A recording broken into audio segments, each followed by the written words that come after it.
Salut à tous, ceci est un Windows Phone et à la fin de la semaine, il sera peut-être à vous. Tous les détails à la fin de l'émission, mais attendez, ne partez pas. Ne manquez pas les news du jour, car c'est comme ça que vous pourrez peut-être le gagner. On n'est pas bête. Nous sommes le mardi 24 septembre 2013 et c'est donc le Fresh News du jour. C'est parti. This is funky fresh. This is funky fresh. This is funky fresh. This is funky fresh. Hier, Microsoft a dévoilé Surface 2, la nouvelle génération de ses tablettes tactiles, désormais sous Windows 8.1. Le premier modèle est appelé Surface Pro 2, c'est un vrai PC, propulsé par un processeur Intel Haswell et sur lequel tout a été amélioré. Microsoft annonce un gain significatif sur tous les points comme l'autonomie, la performance et la qualité de rendu graphique par rapport à la première génération de Surface Pro. L'écran est toujours le même en Full HD, mais la tablette est plus fine, tout comme les claviers vendus en option et qui héritent d'un rétroéclairage. Avec son clavier protecteur d'écran, la tablette peut être maintenant installée dans deux positions différentes, petit détail mais qui est le bienvenu.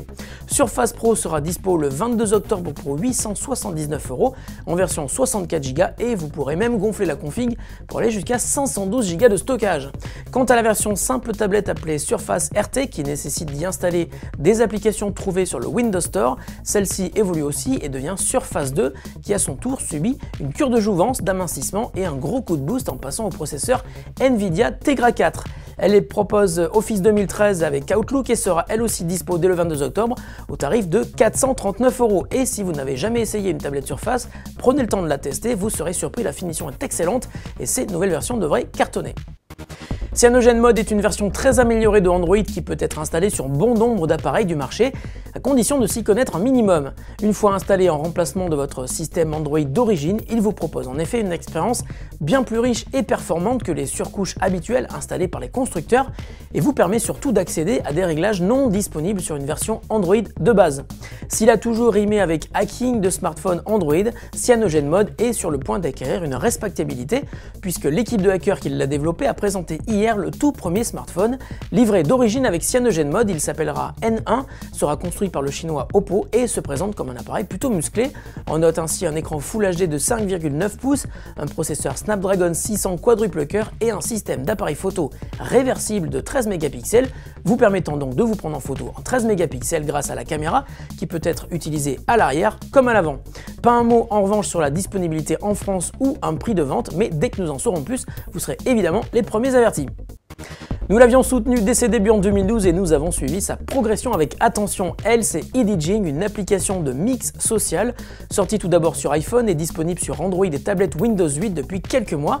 La start-up française atteint aujourd'hui une nouvelle étape dans son développement international et annonce ce matin une levée de fonds de 2,5 millions de $.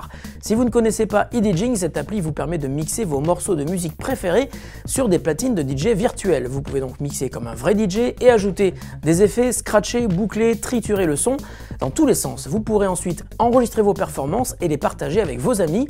L'application est gratuite, mais elle propose bon nombre d'options disponibles en micro-achat intégré, ce qui a permis à la startup d'être très vite rentable et d'afficher une progression impressionnante.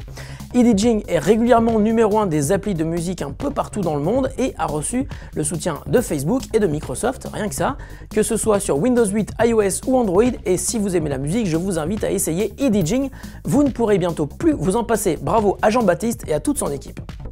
Et la question du jour nous vient de Philippe qui, comme beaucoup d'entre vous, attend impatiemment la sortie de Windows Blue, plus connu sous le nom de Windows 8.1. Philippe nous demande ainsi: est-ce que la mise à jour de Windows 8 vers Windows 8.1 me fera perdre mes données? Alors la réponse est simple, non, pas du tout. Windows 8.1 sera disponible au travers d'une simple mise à jour depuis ton PC, mais tu verras Philippe que l'évolution est vraiment majeure avec un nombre incalculable de nouveautés et d'améliorations, à commencer par le retour du fameux bouton démarrer que tout le monde attendait, une personnalisation de l'interface beaucoup plus complète, une recherche améliorée et une intégration toujours plus poussée de SkyDrive.